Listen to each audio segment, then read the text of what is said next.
Yes.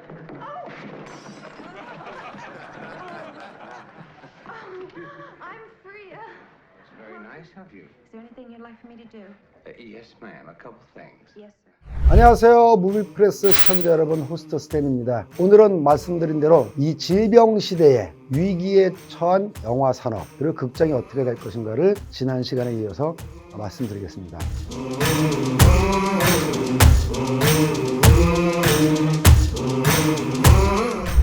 텔레비전이라는 거대한 매체의 도전 앞에서 처음에는 위기를 겪었던 영화 산업과 극장이 싸우다가 나중에 손을 잡고 서로 이제 사는 길을 모색했다고 그랬잖아요. 근데요, 이 질병 상황이 도래하기 전에도 영화 산업의 위기를 예측하는 시선이 있었습니다. 여러분들이 지금도 열심히 보고 계시는 OTT, 오버 더 톱이 급속하게 성장하면서 OTT가 이렇게 성장하면은 또 옛날에 TV처럼 영화관하고 싸워가지고 영화 산업이 어려워지는 거 아니냐라는 의견이 나왔어요. 저도 그때 이제 어떤 생각을 갖고 있었냐면 그럴 수도 있는데 결국은 공존의 길을 모색할 것이다. 텔레비전하고 영화 산업하고 싸우다가 결국은 공존의 길을 모색한 전례가 있고 지금 OTT가 무섭게 치고 올라오지만 서로 간의 시장이 다르기 때문에 OTT 오리지널 영화도 있지만 또 영화관에서 개봉한 큰 영화들, 신작 영화들, 재밌는 영화를 OTT가 받아서 전문 용어로 2차 판권 시장 내지는 부가 판권이라고도 하는데요. 그렇게 넘어가는 그런 상호 보완 관계가 된다면은 OTT하고 영화 산업은 꼭 그렇게 적대적인 건 아닐 것이다 라고 예측했었어요. 그런데 말이죠, 지구상의 모든 사람의 예측을 뛰어넘는 대유행 질병 사태가 터져버린 거죠.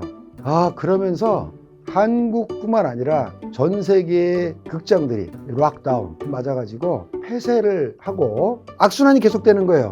영화관에 가고 싶어도 볼 영화가 없으니까는 안 가게 되고, 신작 영화를 걸고 싶어도 관객들이 영화관을 찾지 않으니까 아예 신작 영화를 안 걸게 되고, 이런 악순환이 지난 1년 동안 계속되면서 많은 사람들이 영화 산업의 위기, 극장의 위기를 말하는 사람들이 많아졌고, 실제로 제가 전문가들을 만나거나 극장 쪽이나 이런 그 업계 일하시는 분을 만나도 예측도 불가능하고 대책이 없다, 참으로 답답하다, 이런 얘기를 많이 들었습니다. 여태까지 당한 적이 없는 상황에다가 이제 이런 미디어 산업은 서구에 유럽이나 미국에서 이런 상황에서 어떻게 대처하느냐도 참조를 하는데 그쪽도 경험이 없기 때문에 뭐 참조할 만한 데이터가 없다라는 거죠. 심지어 어떤 사람은 이 질병의 유행 상황이 끝나도 영화관은 이제 끝났다, 안 본다, 사람들 뭐하러 영화관 가느냐, OTT로 뭐 영화 다 보는데, 이렇게 예측하는 사람도 있고, 반대로 아니다, 그렇게 쉽게 영화는 없어지지 않는다, 이 질병 상황이 잡히고 나면은 오히려 영화관이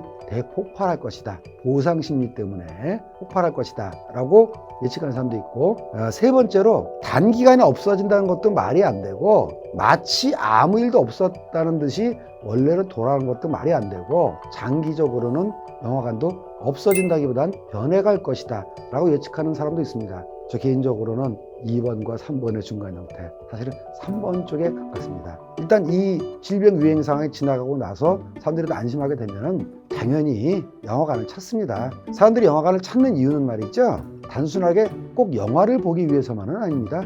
인간은 집단의 동물이고 놀이의 동물이기 때문에 영화를 보러 간다는 행위 자체가 그냥 영화만을 본다는 건 아니고 그 누구와 시간을 같이 한다, 자기가 사랑하는 그 누구와 함께 같은 시간을 보낸다라는 어떤 집단적 체험을 공유하고 싶은 마음에서 나오는 거거든요. 그런 자기가 사랑하는 사람들과 좋은 추억을 공유하고 싶어하는 심리 때문에 가는 것이기 때문에 이 상황이 극복되면은 다시 그 심리가 살아나서 극장을 일단 저는 회복세를 보일 거로 생각을 합니다, 단기적으로. 그리고 아까 얘기했던 보상 심리 내지는 보복 소비 심리, 또 한국 사람들 얼마나 화끈합니까? 그래서 좋은 영화, 재밌는 영화가 나오면은 극장을 많이 찾을 겁니다.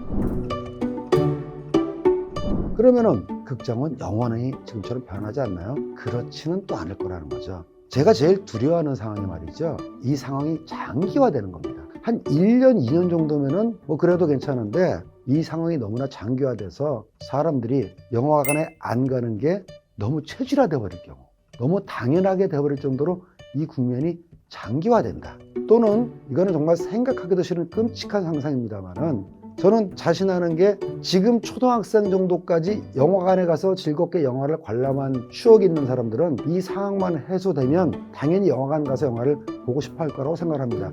홈시어터가 잘 돼 있어도요, 그 사운드, 그 화면, 그리고 거듭 말씀드리지만 그 체험을 잊을 수가 없어요. 근데 가장 무서운 거는 영화관에 간 기억 자체가 없는 정말 어린 친구들 또는 그보다 나이가 든 사람들이라도 영화관에 가서 영화를 봤던 기억 자체가 소멸되어지는 그 정도까지 오래 이 국면이 지속된다면은 그때는 어떻게 될지 모르죠.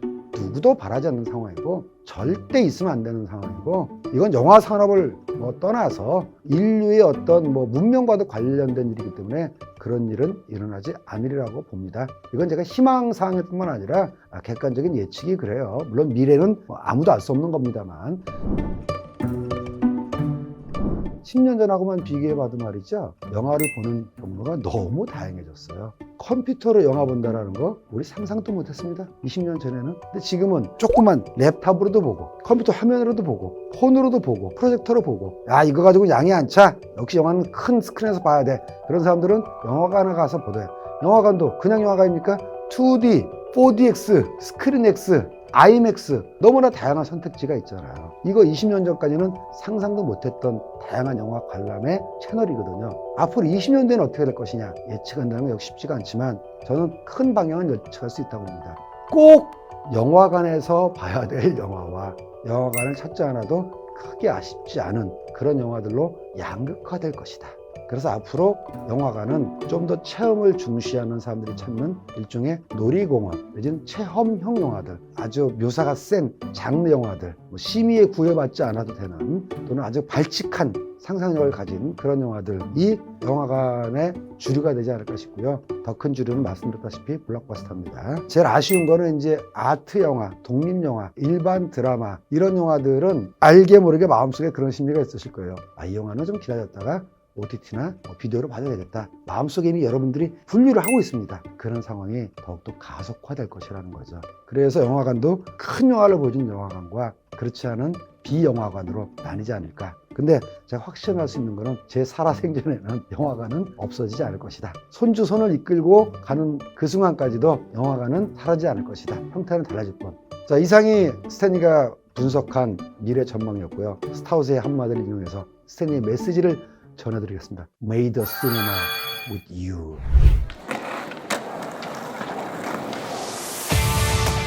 자, 지금까지 스탠리의 무비 TMI였습니다. 다음 시간에 또 만나요. See you next movie.